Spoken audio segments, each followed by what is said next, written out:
राम राम जी साਰਿਆਂ ने आप सभी का हार्दिक स्वागत है अपने यूट्यूब चैनल नियति क्लासेज में। आज मैं जीके के कुछ इंपॉर्टेंट क्वेश्चंस लेके आई हूँ जो आगे आने वाली परीक्षाओं के लिए बहुत इंपॉर्टेंट है। अगर किसी ने इससे पहले वाले 8 क्वेश्चंस नहीं देखे हैं तो एक बार जाके ज़रूर देख लेना, क्योंकि बिल्कुल सिलेक्टेड और एक क्वेश्चन के साथ सभी ऑप्शंस को अच्छे से एक्सप्लेन किया गया है। तो आज का हमारा फर्स्ट क्वेश्चन क्या है, टोक्यो ओलंपिक 2020 में भारत के लिए पहला पदक किसने जीता था। तो टोक्यो ओलंपिक 2020 में भारत के लिए पहला पदक किसने जीता था। ऑप्शन है मीराबाई चानू, पीवी सिंधु, मैरी कॉम, लवलीना बोरगोन। तो सबसे पहले भारत के लिए पदक किसने जीता था टोक्यो ओलंपिक 2020 में, मीराबाई चानू ने। तो मीराबाई चानू ने भारत के लिए पहला क्या जीता था, सिल्वर मेडल जीता था। ये भी याद रखना, इन्होंने टोक्यो ओलंपिक में क्या जीता था, सिल्वर मेडल जीता था। वेट लिफ्टिंग से इनका संबंध है। अगर हम पीवी सिंधु की यहाँ पर बात करें तो ओलंपिक में 2 पदक जीतने वाली एकमात्र महिला कौन है, पीवी सिंधु। और इनका संबंध किससे है, बैडमिंटन से है। याद रखना, इन्होंने ओलंपिक में 2 पदक जीत रखे हैं। 2016 के रियो ओलंपिक में भी जीता था और टोक्यो ओलंपिक में भी जीता है। मैरी कॉम है, इसका संबंध किससे है, बॉक्सिंग से है। लवलीना बोरगोन ये भी कौन है, बॉक्सिंग से संबंधित है। अगर हम टोक्यो ओलंपिक की बात करें तो सबसे मेन है यहाँ पर भारत ने कितने पदक जीते थे टोक्यो ओलंपिक 2020 में, 7 पदक जीते थे, जिनमें से 1 तो था गोल्ड, 2 थे सिल्वर और 4 क्या थे, ब्रोंज थे। और जो 1 गोल्ड जीता था वो किसने जीता था, नीरज चोपड़ा ने जीता था। 87.85 मीटर दूर भाला फेंका था नीरज चोपड़ा ने। और किस दिन फेंका था, ये 7 अगस्त का दिन था वो। और इसलिए 7 अगस्त को क्या मनाया जाएगा, राष्ट्रीय भाला फेंक दिवस। याद रखना, व्यक्तिगत वर्ग में भारत को दूसरा गोल्ड जिताने का काम किसने किया था, नीरज चोपड़ा ने किया था। टोक्यो ओलंपिक में पहला पदक किसने दिलाया था, अभिनव बिंद्रा ने दिलाया था, व्यक्तिगत वर्ग में पहला गोल्ड। और दूसरा गोल्ड किसने जिताया, नीरज चोपड़ा ने। अगर हमसे क्वेश्चन पूछा जाए कि ओलंपिक में पहला पदक दिलाने वाले कौन थे, केडी जाधव, कांस्य पदक जीता था 1952 में। अगर व्यक्तिगत वर्ग में गोल्ड पूछा जाए तो अभिनव बिंद्रा, सेकंड पर्सन कौन थे, नीरज चोपड़ा। अगर हम यहाँ पर बात करें ओलंपिक समिति है, इसकी स्थापना कब की गई थी, 1894 में की गई थी। और पहली बार ओलंपिक कब हुए थे, 1896 में हुए थे। एथेंस ग्रीस की राजधानी है, वहाँ पर हुए थे ये पहली बार 1896 में। और जो ओलंपिक समिति है इसका हेडक्वार्टर कहाँ पर है, लुसाने स्विट्जरलैंड में है। याद रखना, टोक्यो ओलंपिक से रिलेटेड ये क्वेश्चन हैं। 7 पदक जीते थे इसमें।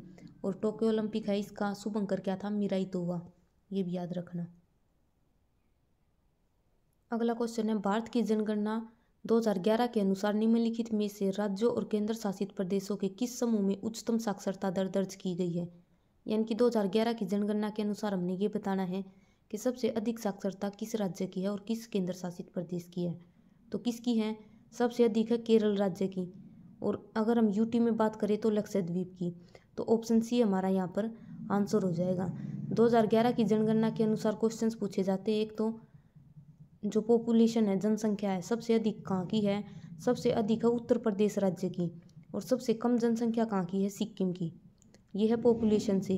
अगर क्षेत्रफल से पूछा जाए, सबसे अधिक क्षेत्रफल किसका है, राजस्थान का। और सबसे कम किसका है, गोवा का। अगर जनसंख्या में सबसे अधिक पूछा जाए तो उत्तर प्रदेश का। और जनसंख्या सबसे कम कहाँ की है, सिक्किम की।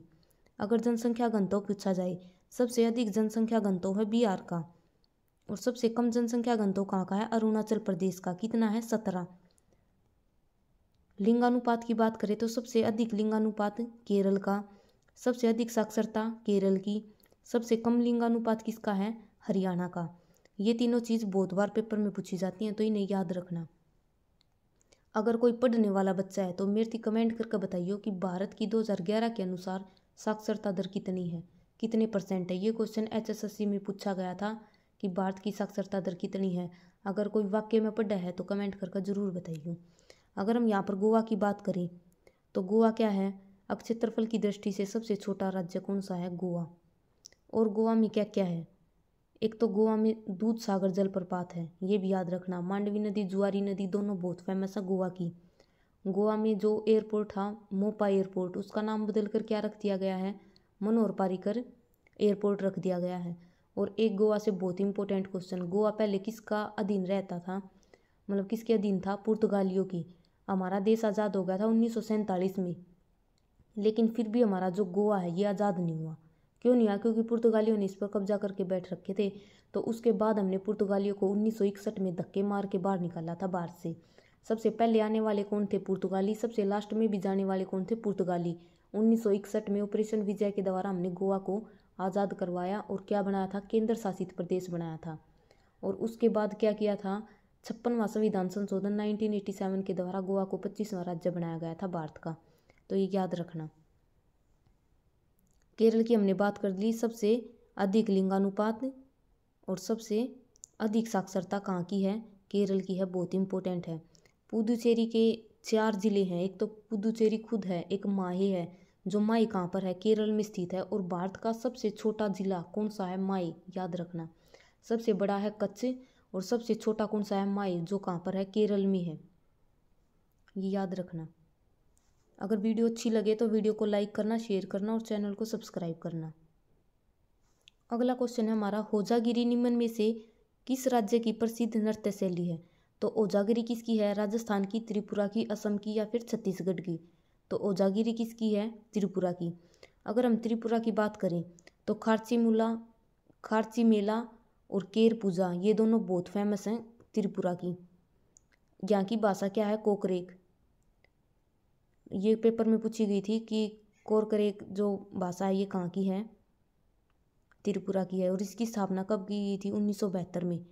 स्थापना मैं फिर बता रही हूँ, जो भारत के उत्तर पूर्वी राज्य हैं 7 सिस्टर्स हैं, इनका स्थापना वर्ष जरूर याद रखना क्योंकि पेपर में इनका पूछा जाता है। अभी EMRS के पेपर में पूछ रखे थे। 1972 में इसकी स्थापना हुई थी। मेघालय की भी स्थापना कब हुई थी? 1972 में हुई थी। कोकरेक भाषा, खारची मेला, केर पूजा, ओजागिरी नृत्य शैली ये सब कहाँ की हैं? त्रिपुरा की। और त्रिपुरा के CM कौन है? मानिक शाह। ये भी याद रखना।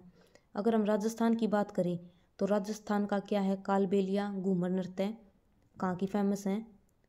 राजस्थान की। और कालबेलिया को 2011 में यूनेस्को में शामिल किया गया था। छत्तीसगढ़ की बात करें तो पिंडवानी नृत्य बहुत फेमस है। तीजलबाई इसकी क्या है? कलाकार है, नृत्यांगना है तीजलबाई। बहुत बार पेपर में पूछा गया कि तीजलबाई का संबंध किससे है? तो किससे है? पिंडवानी नृत्य से। और कहाँ से है? छत्तीसगढ़। अगर हम यहाँ पर असम की बात करें तो असम क्या क्या है? एक तो सत्रिया शास्त्रीय नृत्य है असम का, एक बिहू, बगरुम्बा ये नृत्य कहाँ के हैं? असम के। और असम में क्या है? काजीरंगा नेशनल पार्क, एक सींग वाले गेंडों के लिए बहुत फेमस है Kaziranga national park. Dehing Patkai national park, Raimona national park ये सब कहाँ पर है? ये असम में है। और असम में क्या है? एक नदियों द्वारा द्वीप बनाया गया है। विश्व का मतलब सबसे बड़ा द्वीप है, नदियों द्वारा बनाया गया माजुली द्वीप, ब्रह्मपुत्र नदी पर है। याद रखना। पेपर में इतनी बार पूछा गया ये क्वेश्चन कि माजुली द्वीप कहाँ पर है, किस नदी पर है? असम में है, ब्रह्मपुत्र नदी पर बनाया गया है। गुवाहाटी जो बारदोलाई है, गोपीनाथ बारदोलाई, इनके नाम पर एयरपोर्ट बनाया गया है असम में। गुवाहाटी असम में है, गोपीनाथ बारदोलाई। असम का पुराना नाम क्या है? कामरूप। ये भी बहुत इंपॉर्टेंट है। असम का पुराना नाम भी पेपर में पूछा जाता है। और असम के आधुनिक संस्थापक किसे माना जाता है? गोपीनाथ बारदोलाई को। और इन्हीं के नाम पर एयरपोर्ट रखा गया है असम में।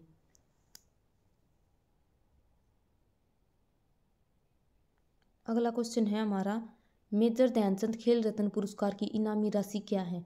बहुत इंपॉर्टेंट क्वेश्चन है मेजर ध्यानचंद खेल रत्न। अगर हम इसकी पहले बात करें तो इसका पहले नाम क्या था? राजीव गांधी खेल रत्न पुरस्कार था। और भारत का सर्वोच्च खेल सम्मान कौन सा है? मेजर ध्यानचंद खेल रत्न है। पहले नाम था राजीव गांधी। 1991 में इसकी शुरुआत की गई थी। और सबसे पहले ये किसे दिया गया था? विश्वनाथ आनंद को दिया गया था, शतरंज के खिलाड़ी थे। और इसमें इनामी राशि अब क्या हो चुकी है? 25 लाख इसकी राशि हो चुकी है। और 2023 में मेजर ध्यानचंद खेल रत्न अवार्ड किसे दिया गया है? सात्विक और चिराग की जोड़ी को दिया गया है। ये बैडमिंटन के खिलाड़ी हैं, सात्विक और चिराग। और 2022 में किसे दिया गया था? शरद कमल को दिया गया था। दोनों याद रखना, बहुत इंपॉर्टेंट है। 25 लाख इसकी राशि हो चुकी है। और यहाँ पर एक इम्पोर्टेंट है अर्जुन पुरस्कार।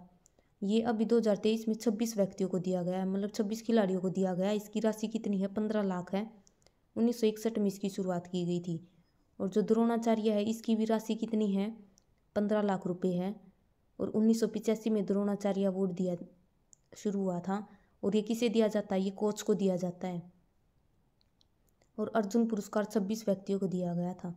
इनमें से मेन है, एक तो मोहम्मद शमी को याद रखना, अर्जुन पुरस्कार क्रिकेटर हैं ये।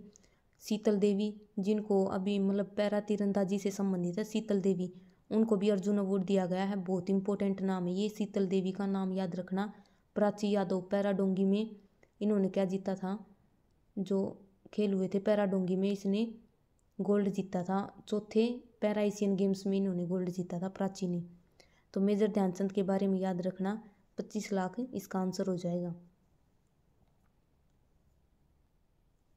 अगला क्वेश्चन है हमारा, किस संविधान संशोधन एक्ट के तहत उद्देशिका के में पंथ निरपेक्ष शब्द जोड़ा गया था। तो अगर हम सबसे पहले यहाँ पर संविधान संशोधन की बात करेंगे तो संविधान संशोधन है, इसका आर्टिकल कितना है, 368 है। भाग 20 के अंदर आता है संविधान संशोधन। और ये प्रक्रिया कहाँ से ली गई थी, दक्षिण अफ्रीका से ली गई थी। ये 3 क्वेश्चन संविधान संशोधन से याद रखने हैं। आर्टिकल 368 है, भाग 20 है, दक्षिण अफ्रीका से लिए गए हैं। अब हम बात करते हैं यहाँ पर उद्देशिका। ये उद्देशिका कब पेश की गई थी, जो संविधान सभा है उसकी तीसरी बैठक कब हुई थी, 13 दिसंबर को हुई थी। और उस दिन जवाहरलाल नेहरू ने उद्देशिका ये पेश की थी। पहली बैठक हुई थी 9 दिसंबर को, सच्चिदानंद सिन्हा अस्थायी अध्यक्ष चुने गए। उसके बाद 11 दिसंबर को बैठक हुई, राजेंद्र प्रसाद को स्थायी अध्यक्ष चुना गया। फिर हुई 13 दिसंबर को, और 13 दिसंबर को जवाहरलाल नेहरू ने उद्देशिका ये प्रस्ताव ये पेश किया था। उसके बाद 22 जनवरी को 1947 में जो ये उद्देशिका है, इसको संविधान सभा द्वारा पारित कर दिया गया। क्वेश्चन यही पूछा जाता है कि जो प्रस्तावना है, इसका भी वर्तमान में नाम क्या है, प्रस्तावना है। उद्देशिका ये उस टाइम पर इसका नाम था, लेकिन अब इसको प्रस्तावना बोलते हैं हम।